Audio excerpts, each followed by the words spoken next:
my parents were actually painting artists.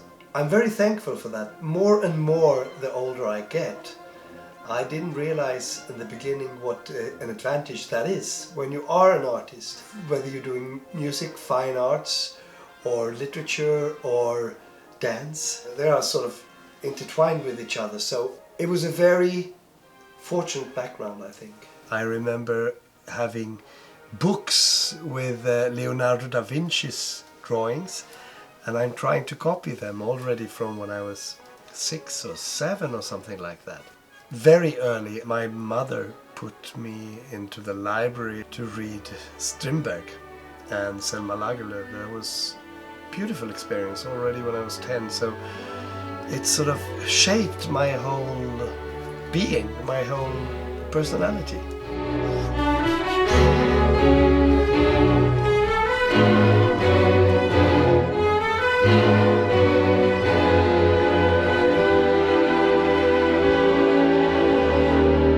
By studying other forms of art, you learn the general language of art.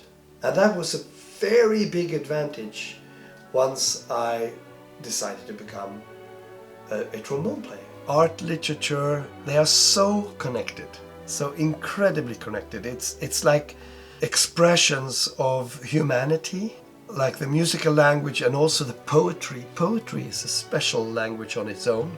Paintings, dance, but they're basically all from the same street.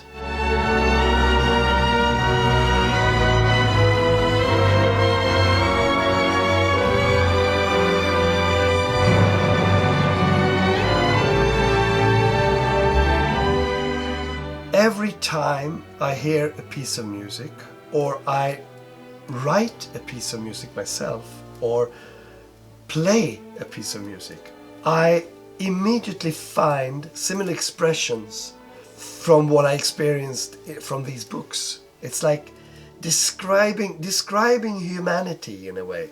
It's much more important than most musicians think, I think. They're all taught to practice their instrument. They're all taught to be in shape.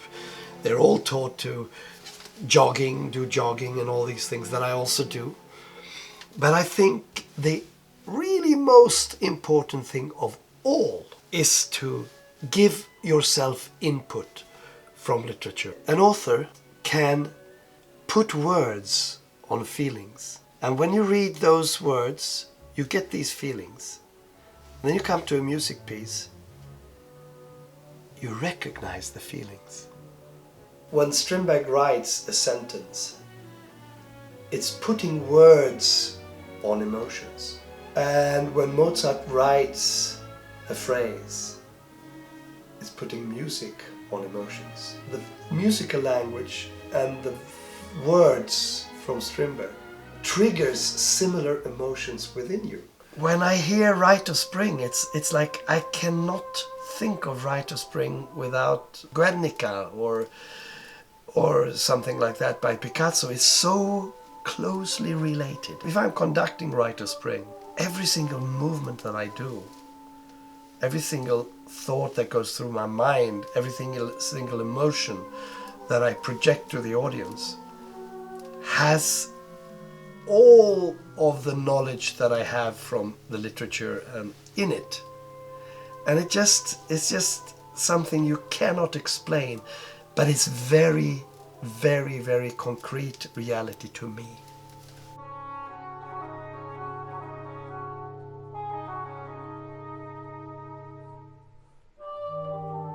I think every single human being around is an artist. But of course, in different degrees.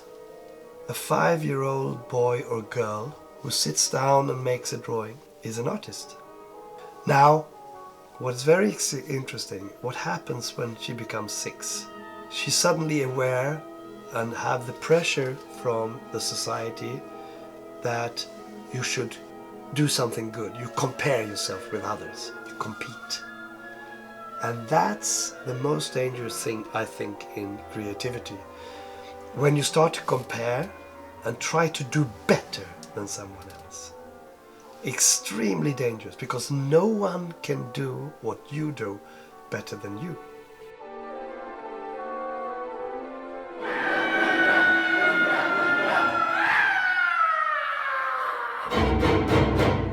I could never have written this piece, Kundran, if I didn't have this wonderful background that my parents gave me. The story about someone who is an essence of the modern artist of the 20th century.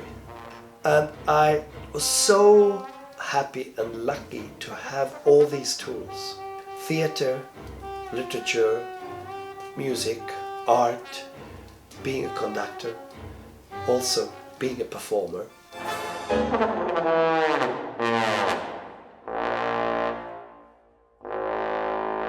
Welcome, Kundran. You are in Lucifer's whiskey bar. By feeding my soul with all this, literature, art, theater, cinema, everything, I could create this piece, The Adventures of Kundran.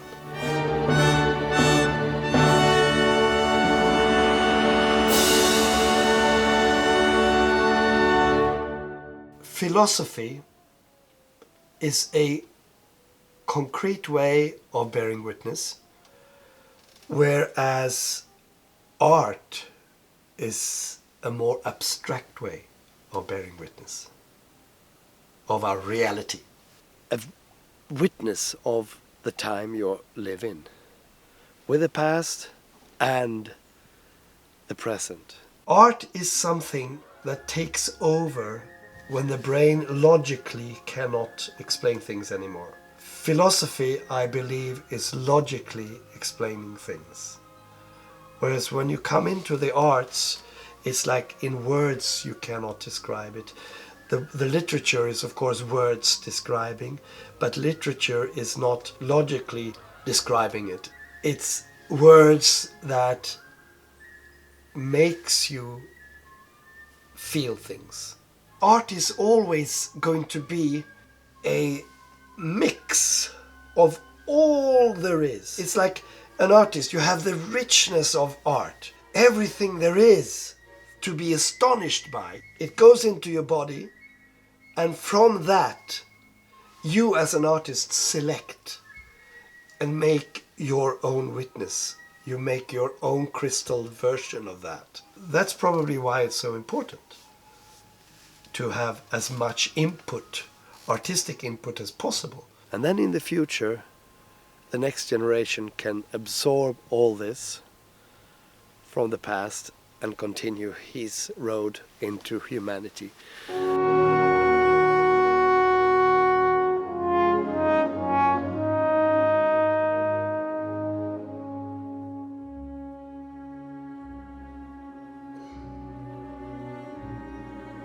Another painting from my father here.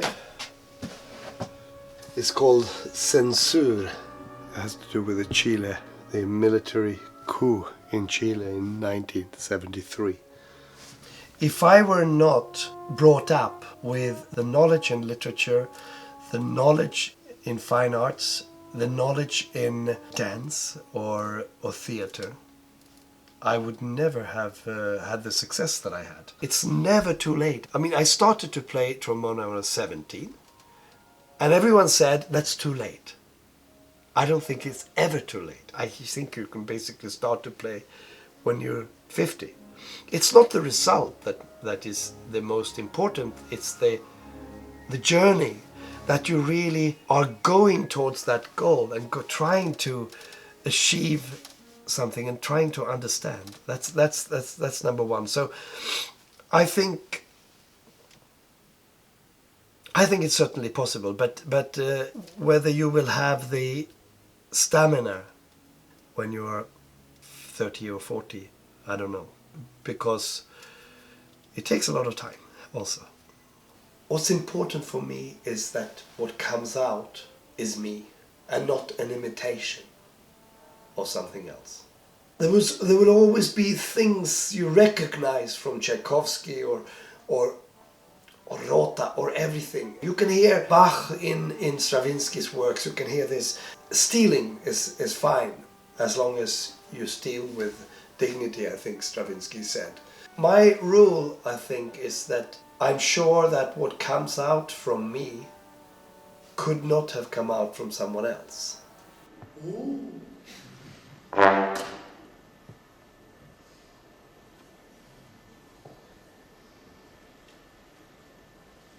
The key to artistry, I think, is a huge sensitivity and a very close contact with your inner soul.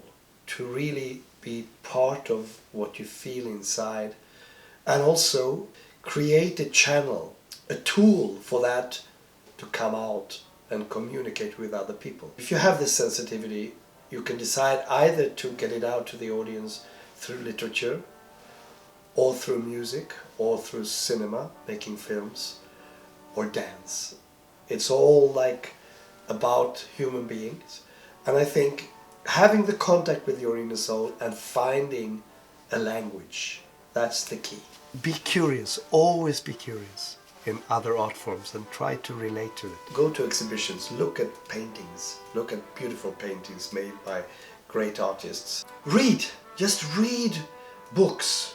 Read good books, see great films, experience life, always relate to life. An artist is an entity that has to be extremely sensitive to everything that goes on around him in the environment, including history, including everything, including politics, including relation between people, and then put into the art form that he knows, express what this is, and give the other people around him a sense of the time we live in. Be receptive, be that receiver to see what is going on. What is going on in society, what is happening. That's what an artist is, I think. A human witness of what's going on around you. And the cliff out there is one of my favorite spots. I very often go straight out there and just look straight out at the horizon, and it sort of feeds me with energy.